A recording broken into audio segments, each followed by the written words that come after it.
Another game that does mean something, Jacksonville Jaguars and the Tennessee Titans. The Jags are currently 3.5-point favorites over the Titans. 41.5 is our total.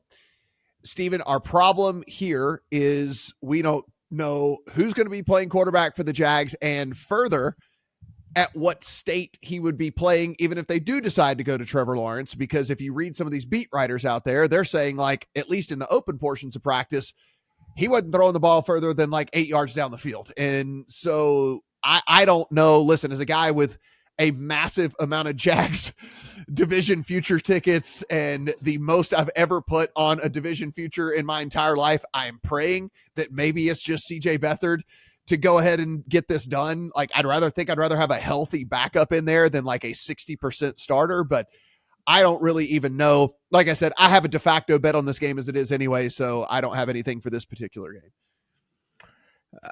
For what it's worth, I got news for you. Beathard's on the injury report as well. Full participant, but he's not 100% either, it seems. So it's the walking wounded here at quarterback for Jacksonville. And that is my biggest concern, too, with Trevor Lawrence. Can he even throw the ball downfield, or is this going to be like Peyton Manning last year of his career in the NFL where he's just got nothing left? I think the Jags are just on life support here. I would never bet them in this spot. It's clear the market has had interest in Titans all week. We're down to the lowest number yet, despite the Trevor Lawrence practicing news.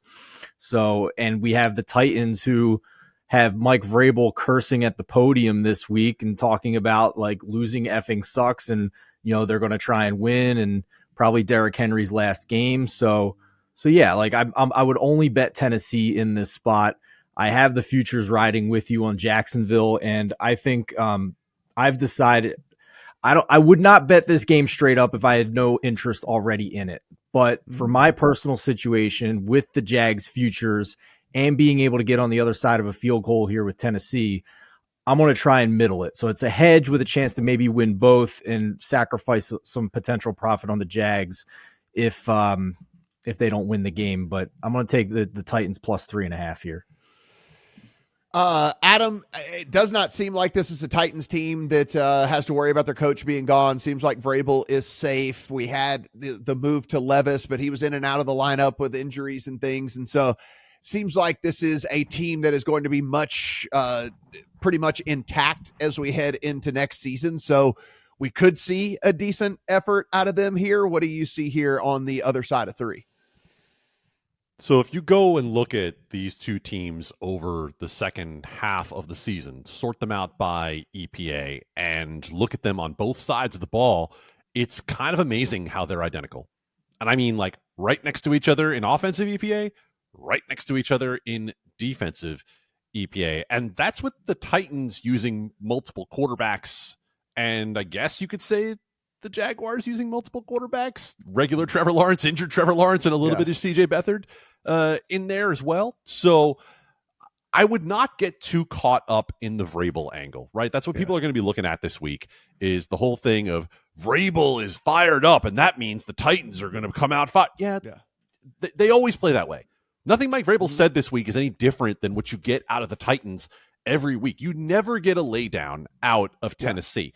But the problem you have here trying to handicap this game beyond the Trevor Lawrence thing is also, is there any chance Christian Kirk is playing? Like, the window is open. There's at least an outside chance that you get him back in this offense. And if you go sort out the numbers, there actually is a difference with Christian Kirk in and Christian Kirk not in. So pass for me, ultimately. If I went anywhere with this game, it would be toward Tennessee, just based on that whole second half look at the fact that they're identical teams, and you're going to give me identical teams, and I will take the one getting more than a field goal.